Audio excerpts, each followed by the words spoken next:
Pada kesempatan kali ini kita akan membahas asas-asas umum pengelolaan keuangan daerah yang diatur dalam Permendagri nomor 13 tahun 2006 tentang pedoman pengelolaan keuangan daerah.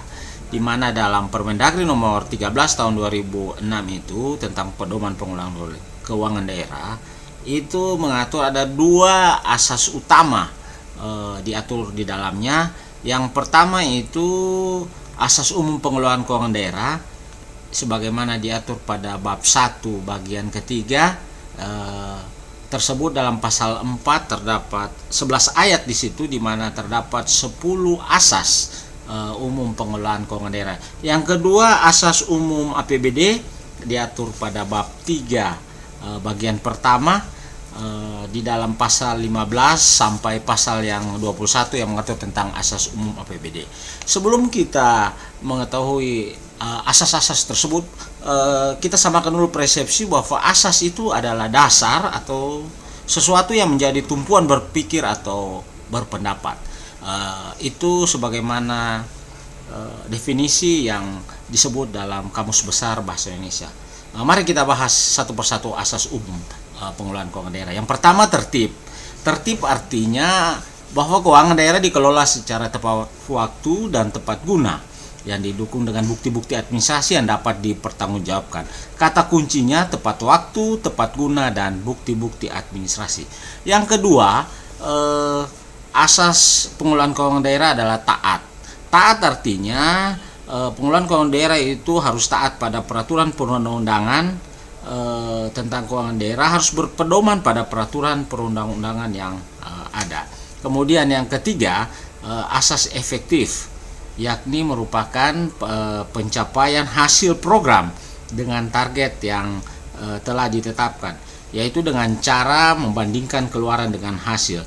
Jadi asas efektif itu berkaitan dengan hasil program. Efektif identik dengan program. Kemudian yang keempat, asas efisien. Asas efisien dapat kita artikan bahwa efisien merupakan pencapaian keluaran yang maksimum dengan masukan tertentu atau penggunaan masukan terendah untuk mencapai keluaran tertentu. Kemudian asas ekonomis merupakan pemerolehan masukan dengan kualitas dan kuantitas tertentu pada tingkat harga yang terendah. Jadi bagaimana kita memperoleh masukan dengan harga yang paling murah. Kemudian asas transparan. Asas transparan merupakan prinsip keterbukaan yang memungkinkan masyarakat untuk mengetahui dan mendapatkan akses informasi seluas-luasnya tentang keuangan daerah. Kemudian asas berikutnya, asas yang ketujuh, yakni bertanggung jawab. Asas bertanggung jawab merupakan perwujudan kewajiban seseorang untuk mempertanggungjawabkan pengelolaan dan pengendalian sumber daya dan pelaksanaan kebijakan yang dipercayakan kepadanya dalam rangka pencapaian tujuan yang telah ditetapkan. Jadi bertanggung jawab itu bagaimana seseorang wajib untuk mempertanggungjawabkan pengelolaan dan pengendalian sumber daya dan bagaimana pelaksanaan kebijakan yang dipercayakan kepadanya dalam rangka tentu mencapai tujuan yang ditetapkan. Kemudian kedelapan, keadilan.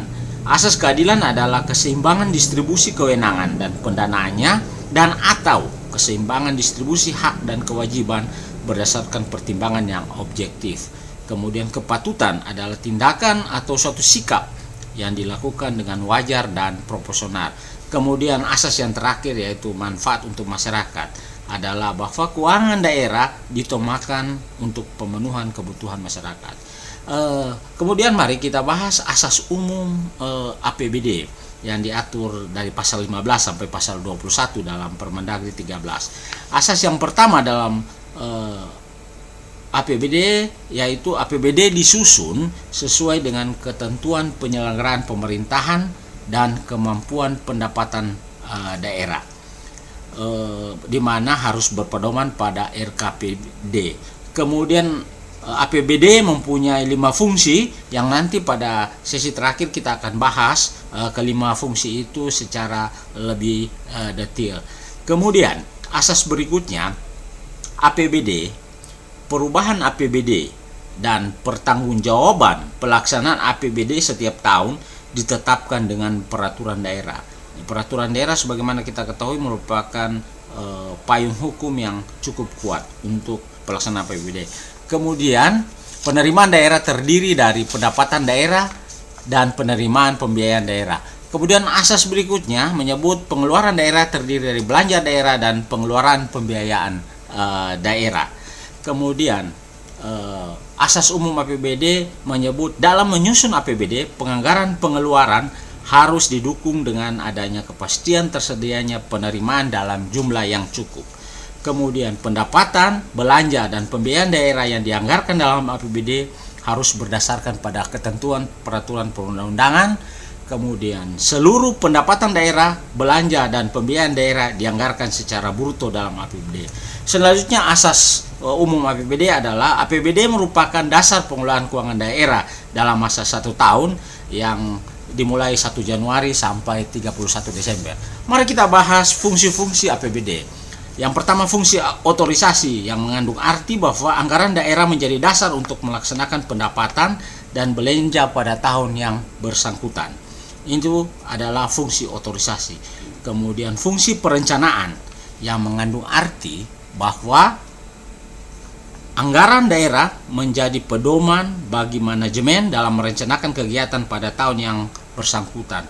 Kemudian fungsi pengawasan yang mengandung arti bahwa anggaran daerah menjadi pedoman untuk menilai apakah kegiatan penyelenggaraan pemerintah daerah sesuai dengan ketentuan yang ditetapkan. Kemudian fungsi alokasi mengandung arti bahwa anggaran daerah harus diarahkan untuk menciptakan lapangan kerja, mengurangi pengangguran dan pemborosan sumber daya, serta meningkatkan efisiensi dan efektivitas perekonomian.